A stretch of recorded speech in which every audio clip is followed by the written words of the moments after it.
کا مرض کیا رہا کہ ایک کھانس رہا تھا تو دوسرے کو جہاں اس ٹرانسمٹ ہو گیا، دو وہاں کھانسا تو آگے، یعنی یہ ملٹیپل ہوتے ہوتے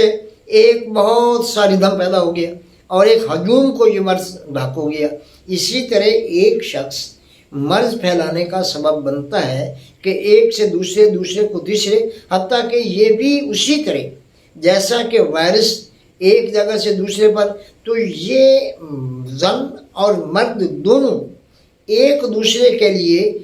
ایک اس کے جو کہہ دیں کہ پیراسائٹس پر کام کر رہے ہیں کہ وہ وہاں سے لے کر اس کو منتقل کر رہا ہے، اگر آگے تو وہ منتقل کر رہا ہے۔ تو اسی لیے اللہ تعالیٰ نے انسان کی پاک زندگی کی تعریف کی ہے، تو جو چیز اس کے ساتھ ہے وہ اپنے تک محدود رہتی ہے، غلط طریقے سے ایک دوسرے کو ٹرانسمٹ نہیں ہوتی، تو جو ایک دوسرے کے ساتھ اس کا رابطہ ہے تو اس تک محدود رہتا ہے۔ تو لہٰذا ہمارے اس ماحول کے اندر جو انسان کی غلط سوچ سے اور اس کے غلط اپروچ سے اور غلط عوامل کی وجہ سے یا اسباب کی وجہ سے جو اس غلط کاریوں کے اندر اپنے آپ کو ماہر سمجھتے ہیں، حتیٰ کہ وہ اس چیز میں لوگوں کی زندگیوں کا ضیاع کر رہے ہیں کہ زندگیوں کو تباہ کر رہے ہیں۔ تو لہٰذا ایک سے دوسرے کو ٹرانسمٹ کرنے میں، مرض کا سبب بننے میں ان کا سب سے بڑا دخل ہے۔ تو ایک فاحشہ عورت یا ایک فاحش قسم کا مرد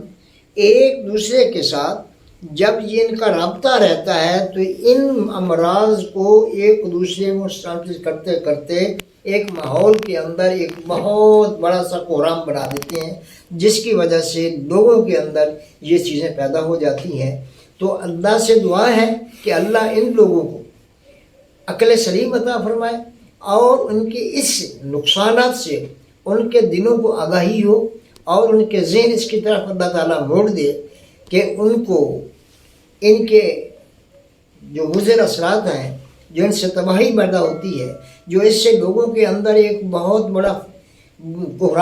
بحران آتا ہے، تو اللہ تعالیٰ ان کو اس چیز پر قابو پانے کے لیے اللہ ان پر اپنا خاص رحم فرما کر اس چیز سے دوش کر کے انہیں صحیح زندگی گزارنے کی طرف اللہ تعالیٰ مائل کرے، تاکہ وہ لوگوں کی زندگیوں سے نہ کھیلیں اور زندگی کو تباہ و برباد نہ کریں اور اپنی وجہ سے لوگوں کے اندر ایک نیا